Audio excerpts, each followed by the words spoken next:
1561 में आज के दिन मुगल बादशाह अकबर के वफादार फौजी सरबराह बैरम खान का कत्ल किया गया।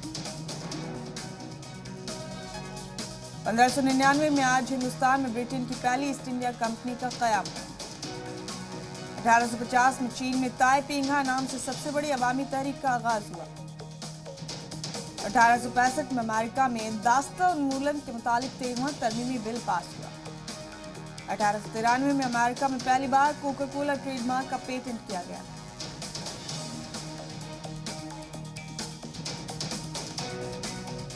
उन्नीस 1915 में पहली आलमी जंग में जर्मनी का रूस के खिलाफ जहरीली गैस का इस्तेमाल किया गया। 1958 में अमेरिका ने पहले जियो सैटेलाइट का टेस्ट किया।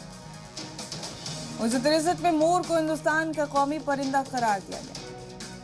1990 में मॉस्को में दुनिया का सबसे बड़ा मैकडॉनल्ड स्टोर खुला। साल 2010 में हॉलीवुड फिल्म अवतार ने $2 अरब की कमाई का नया रिकॉर्ड बनाया।